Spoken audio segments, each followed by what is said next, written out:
Alhamdulillahirabbil alamin wassalatu wassalamu ala sayyidina Muhammadin asyrafil anbiya wal mursalin wa ala alihi wa sahbihi ajma'in. Jamaah sekalian, sebelum kita membahas muka surat Al-Mulk, terlebih dahulu kepada kita bersyukur kita ingatkan kepada saudara Firman atau Firman yang hari ini akan menjalani operasi lututnya di rumah sakit pekerja Singapura. Operasi lutut, jadi karena lukanya tidak sembuh, kemudian memiliki operasi hari ini. Itu kalau gula darahnya tidak tinggi, ya. Kalau tinggi maka akan digunakan.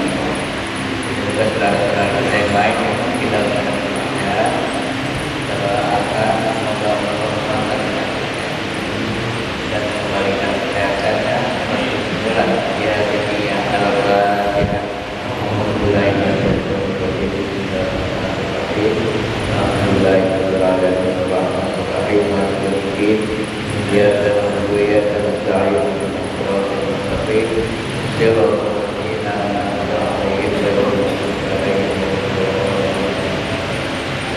dilihat halaman 120 baris terakhir Warwiyah ya,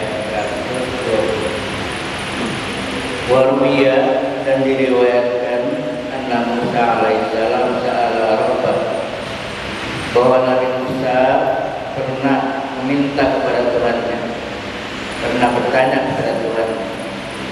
Faqala, pertanyaannya, dia berkata, ayyu ibadi aghna, ayyu ibadi aghna,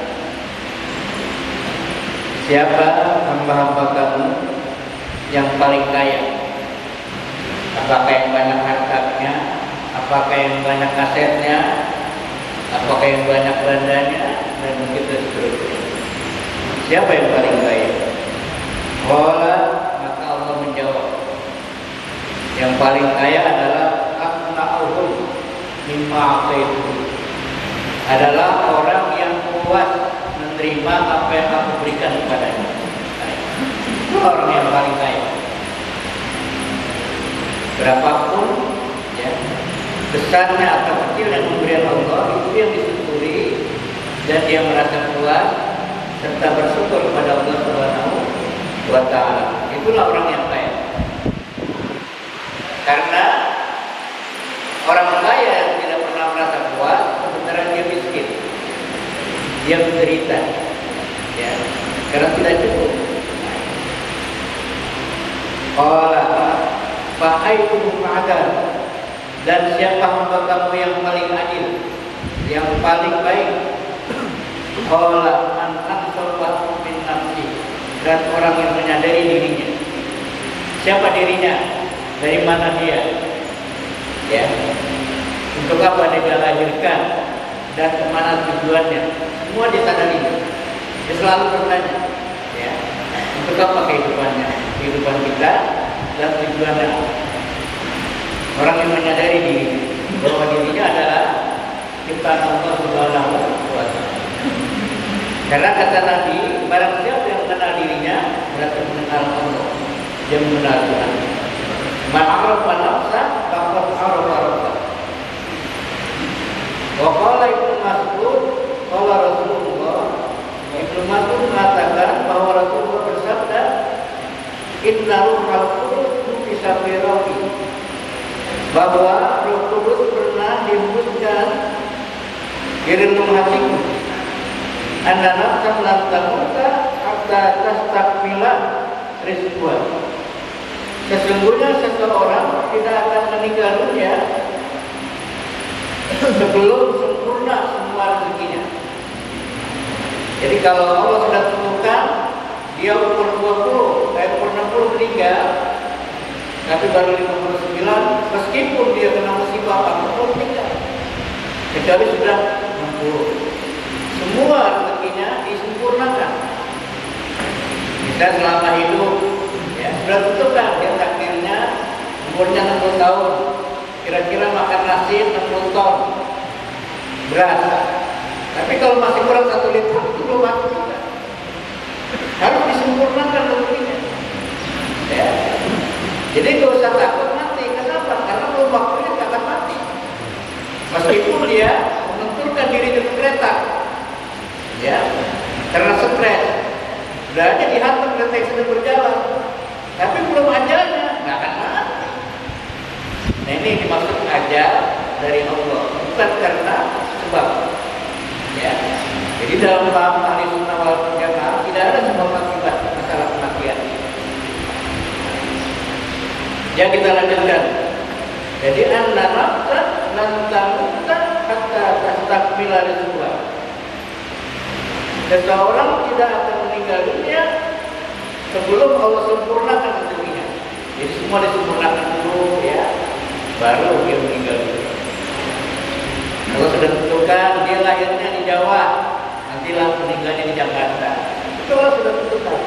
Ya. Nabi Muhammad lahirnya di Mekah, meninggal di Madinah, dikuburkan di Madinah. Kenapa dikuburkan di Madinah? Supaya tidak memberatkan orang lain. Yang dekat saja, nggak perlu dibawa ke ambulan jauh-jauh, kecuali ada ongkosnya, nggak apa-apa. Jadi Nabi lahir di Mekah, meninggal di Madinah, dikuburkan itu di Masjid Nabawi. Fattaqullah, karena itulah takutlah kamu kepada Allah, wa ajmilu fit talab, dan bercantiklah dalam mencari rezeki. Maksudnya yang halal saja. Ya. Karena apa? Karena sudah ditentukan takdir. Memang apa kaitan takdir dengan doa? Ya. Dia sudah ditentukan umur sekian, umurnya rezekinya sekian. Kenapa kita mesti berusaha? Nah, adanya ikhtiar berusaha karena kita tidak tahu takdir Allah yang sebenarnya. Kita harus berusaha karena Allah sudah memberikan potensi untuk berusaha berupa kesehatan, akal pikiran dan sebagainya. Kita tetap jalankan. Masalah takdir bukan urusan kita, urusan Allah Subhanahu wa Ta'ala. Nah itulah. Kalau pernah ada pertanyaan begini, kalau umur kita sudah ditentukan 60, apa artinya kita berdoa? Ada pertanyaan. Di sini kaitannya doa dengan takdir yang rahasia Allah Subhanahu wa Ta'ala. Kita hanya berusaha yang baik. Ya kita lanjutkan. Ya Abu Hurairah, wahai Abu Hurairah, bila stadda bikalju, ya, apabila perasaan lapar sudah menimpa kamu, falaika birghibin, maka kau bisa memakan roti, wa khuzin min ma, dan bisa meminum segelas air, wa ala dunya dimar, dan sebenarnya apa yang di atas dunia ini adalah akan mengalami kerusakan.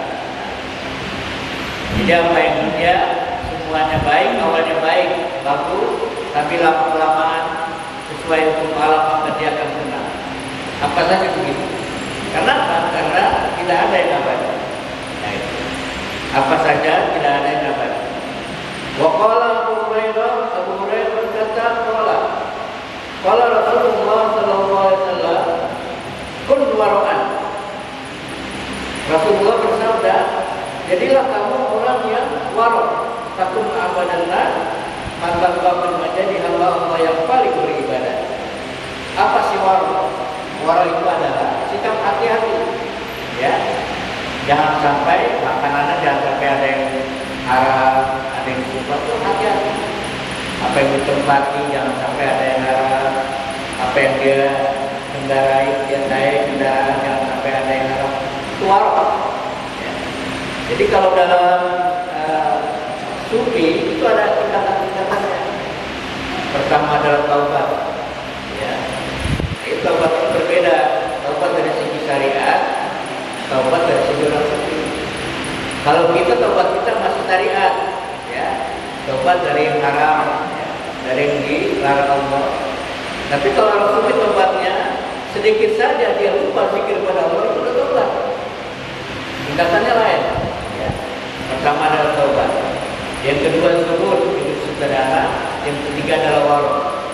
Ini adalah tahapan-tahapan yang harus dilalui oleh seorang sufi. Nanti baru dibawa. Ya. Jadi ukur warokan takun badan. Jadilah kamu orang yang warok, hati-hati, maka engkau akan menjadi hamba Allah yang paling beribadah. Waktu kemanaan takun askarun nas. Jadilah kamu hamba yang mensyukuri nikmat Allah, maka engkau akan menjadi hamba yang paling bersyukur. Jadi maksudnya kita puas kemanaan. Jadi setelah kita berusaha susah payah, kerja keras, lalu hasilnya itulah yang kita terima. Dan itulah takdir Allah pada kita, dan itulah yang terbaik bagi kita. Kita bersyukur. Yang penting kita berusaha dulu, ya. Kalau sakit kita ikhtiar berobat dulu. Ya, jangan diem aja saya tawakal. Duitnya ada saya untuk berobat. Nah, itu bukan tawakal, pelit. Ya. Nah, itu pelit namanya. Kita harus ikhtiar dulu, cari berobat dan sebagainya. Kalau udah ketemu juga baru tawakal. Ya. Duitnya dihabisin dulu untuk berobat, digunakan, ya.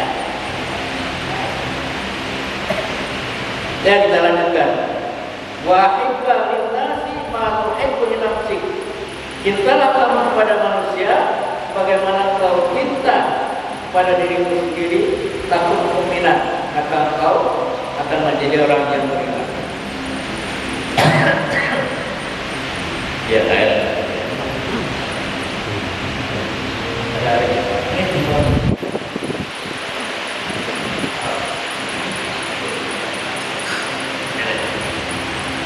kelas besar saya ketua kakak.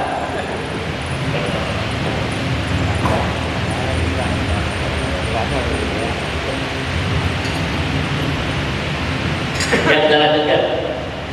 Nah, cintalah kamu kepada manusia seperti engkau mencintai dirimu. Misalnya kita cinta, kalau diri kita tidak disakiti, begitu juga kita jangan menyakiti orang lain. Kalau kita ingin dihormati, kita juga harus menghormati orang lain. Ya. Begitu sebenarnya. Jadi apa yang kita cinta pada diri kita, itulah kita cinta juga pada orang lain. Ya. Kita senang orang lain bersikap ramah kita, diri kita dan begitu. Ya. Jadi wa ahibba linnasi ma tuhibbu li nafsik takun mu'minah. Wa nahaa Rasulullah anil tama bima. Nah, anil tama, dan juga Nabi melarang umatnya bersifat tama. Tama itu rakus, mengambil di luar haknya. Ya, termasuk rakus. Tama. Melarang sifat tama. Jadi melampaui hak-haknya. Bima rawahu Abu Ayyub al-Ansari berdasarkan riwayat hadis riwayat Abu Ayyub al-Ansari, anna Araban, bahwa ada seorang Arab atas Nabi, datang kepada Nabi, faqala, dia bertanya, ya Rasulullah, izni, ya Rasulullah, berikanlah nasihat kepadaku. Wa aujid, faqala, bila shalaita fasholli sholatan wardai. Apabila kau sholat, baik sholat wajib ataupun sholat sunat, fasholli sholatan wardai, maka sholatlah kamu seperti orang sholat terakhir, orang yang meninggalkan dunia ini. Jadi kalau kita sholat, seakan-akan besok kita hidup lagi. Itu biasanya akan menambah kehusuan. Meskipun besok kita masih segar, meskipun besok kita masih sehat lagi, tapi seakan-akan ini sholat terakhir. Kita harus terus, ya, kita harus sabar dan lain sebagainya. Itu salah satu cara supaya kita sholat terus. Jadi sholat muadzin, sholat seakan-akan itu terakhir, ya, sholat terakhir. Jadi salah satu resep Nabi supaya sholat itu pertama adalah sholatlah kamu seakan-akan kau akan mati besok. Ya. Tapi untuk dunia silahkan kerja engkau hidup selamanya. Ini apa artinya? Kalau kita seakan-akan hidup selamanya, kalau waktu sholat, kita sholat dulu, karena besok masih ada. Nah, gitu. Tapi sebaliknya kalau masalah akhirat, jangan ditunda. Kita harus laksanakan dengan khusyuk. Yaitu sholatan mu'atin. Walau tahaddatsna bi hadisin taqtadimu minhu badan. Dan janganlah kau berbicara, ya, bagaimana besok dan lain sebagainya, ya. Jadi makanya kalau kita lagi sholat, ya, kemudian perut kita lapar, sudah terhidap makanan, saya tanya, Bapak pilih makan dulu atau sholat dulu? Hah? Apa alasannya? Hah? Karena lebih baik makan dulu tapi mikirin sholat daripada kita sholat lalu mikirin makan. Kalau perut lagi lapar, perut makan kita makan. Setelah itu baru kita sholatnya utuh.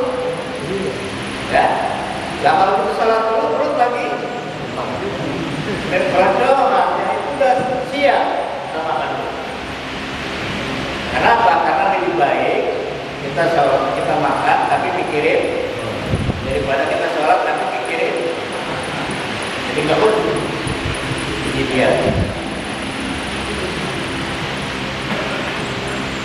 Walau tahaddatsna ghadan wa ajma ayat mimma fi aidina.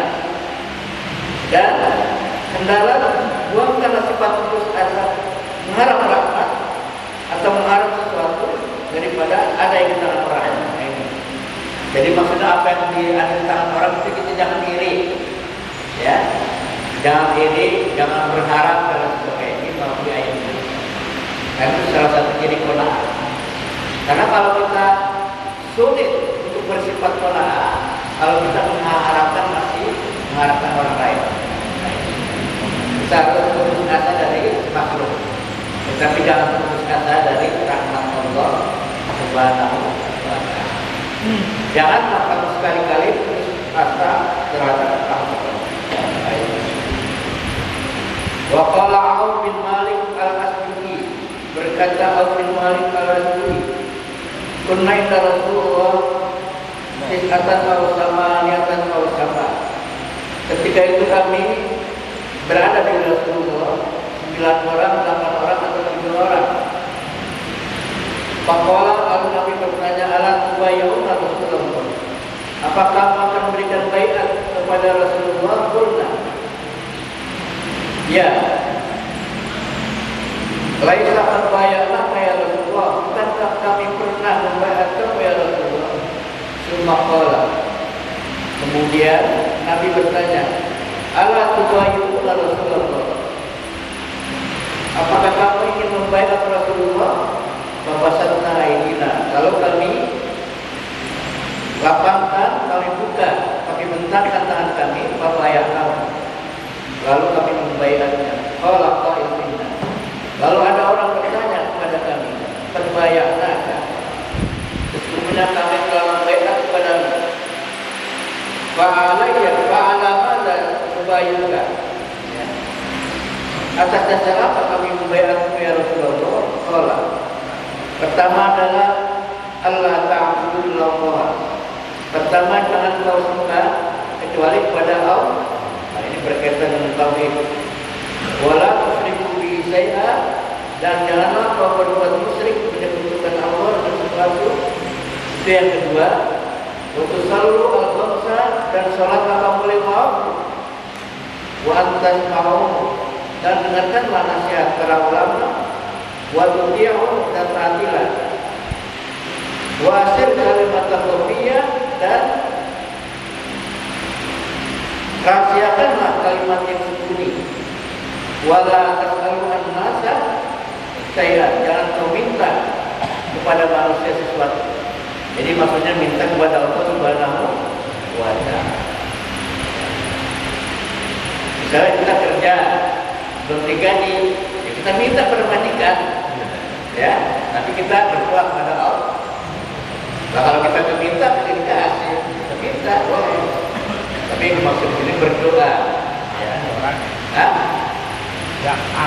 Bacakan. Iya. Jadi jangan minta kepada orang.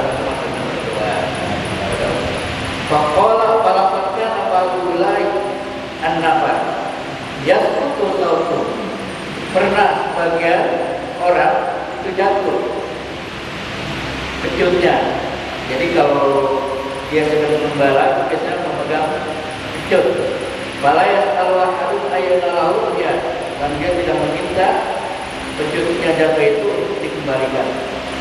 Wa qala Umar, inna taba'a faqrun, sesungguhnya orang yang sifat rakus itu adalah miskin.